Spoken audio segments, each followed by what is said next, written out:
نحمدہ و نصلی علی رسولہ الکریم اما بعد فاعوذ باللہ من الشیطان الرجیم بسم اللہ الرحمن الرحیم وَلِكُلِّ أُمَّةٍ جَعَلْنَا مَنْسَكًا لِيَذْكُرُوا اسْمَ اللَّهِ عَلَى مَا رَزَقَهُم مِّن بَهِيمَةِ الْأَنْعَامِ صدق اللہ العظیم۔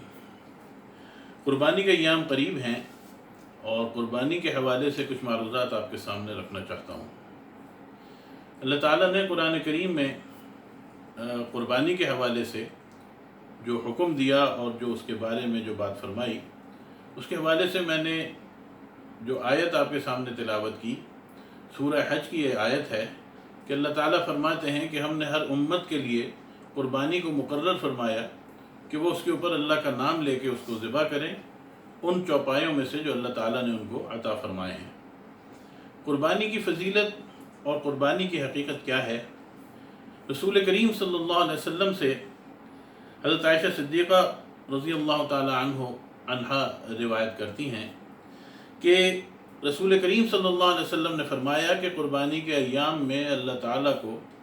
کوئی عمل اتنا پسند اور اتنا عزیز نہیں ہے کہ جتنی قربانی ہے۔ ایک اور روایت میں رسول کریم صلی اللہ علیہ وسلم کا فرمان ہے کہ کوئی شخص کتنا زیادہ ہی ان دنوں میں، قربانی کے دنوں میں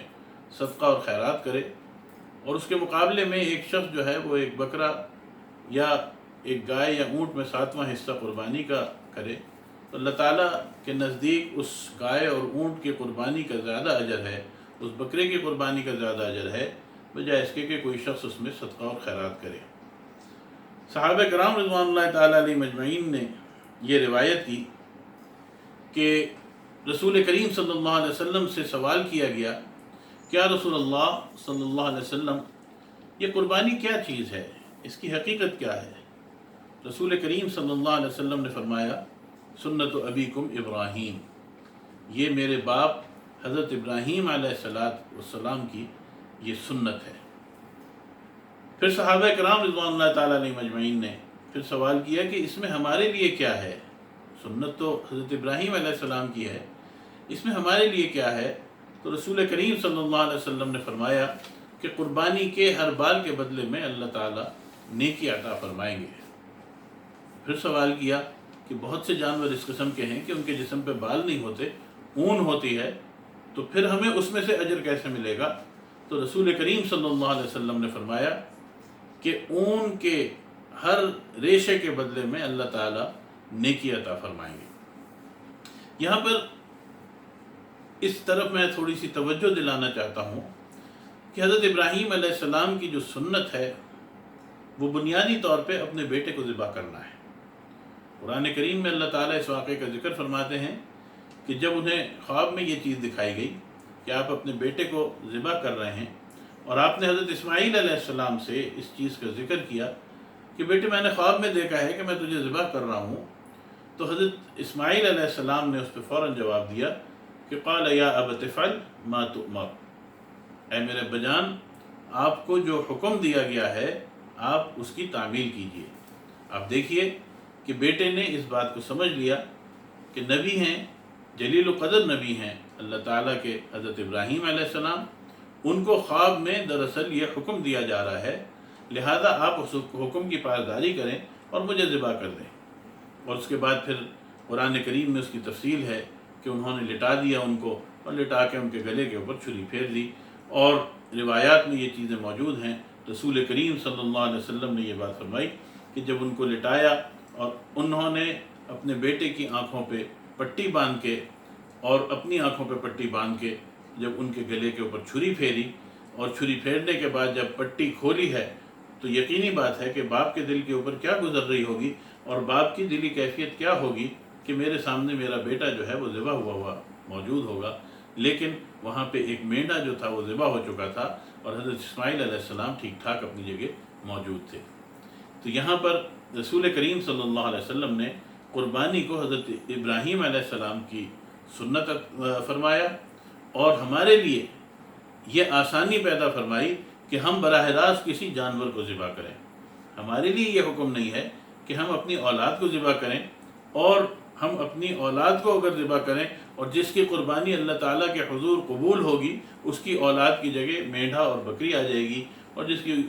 قربانی قبول نہیں ہوگی اس کی اولاد کو وہاں پہ وہ ذبح ہو جائے گی۔ یہاں ہمیں اس امتحان میں اللہ تعالیٰ نے نہیں ڈالا۔ یہ رحمت ہے، یہ کرم ہے رسول کریم صلی اللہ علیہ وسلم کی رحمت للعالمین کا، کہ اللہ تعالیٰ نے ہمارے لیے یہ آسانی رکھی کہ اس آسانی میں ہم جانور ذبح کریں۔ لہذا جانور کو ذبح کرنا یہ در حقیقت ہماری اپنی طرف سے اور ہماری اولاد کی طرف سے یہ ہماری جان کا ایک نذرانہ ہے کہ جو ہم اللہ تعالیٰ کے حضور پیش کرتے ہیں۔ یہاں پر یہ بات بھی ذہن میں رہے کہ میں نے اپنی اولاد کو جہاں شامل کیا وہاں میں نے اپنے آپ کو بھی شامل کیا۔ وجہ اس کی یہ ہے کہ میں بھی کسی کی اولاد ہوں، اور اگر آج میری جان بچی ہے تو اسی قربانی کے عمل کی وجہ سے بچی ہے۔ ایک اور روایت میں حضرت علی رضی اللہ تعالی عنہ سے یہ روایت ہے کہ رسول کریم صلی اللہ علیہ وسلم نے فرمایا کہ جو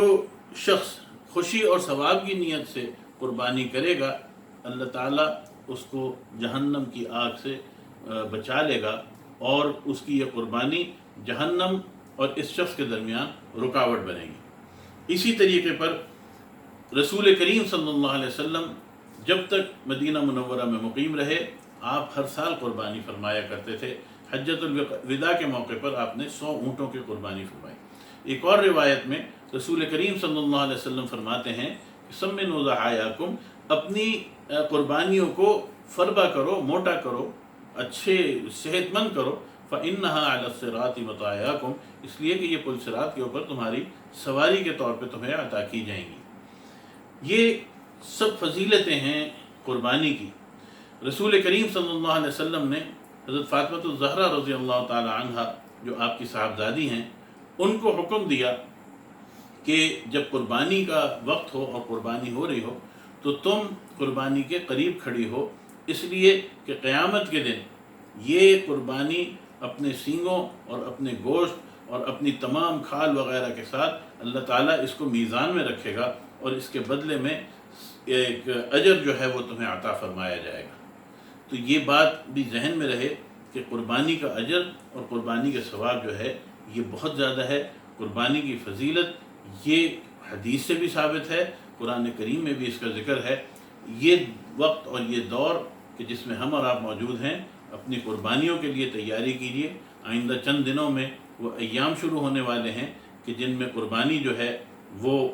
شروع ہو جائے گی، اور قربانی کے دن جو ہیں وہ شروع ہونے والے ہیں۔ ذی الحج کا مہینہ شروع ہونے والا ہے۔ انشاءاللہ اللہ تعالیٰ ہمارے ان قربانیوں کو، اللہ تعالیٰ ہماری ان محنتوں کو، اللہ تعالیٰ ہماری ان تمام کوششوں کو اپنی بارگاہ میں قبولیت کا درجہ عطا فرمائے، اور ہمیں اپنی قربانیوں میں اللہ تعالیٰ اخلاص اور للہیت عطا فرمائے۔ وآخر دعوانا ان الحمد للہ رب العالمین۔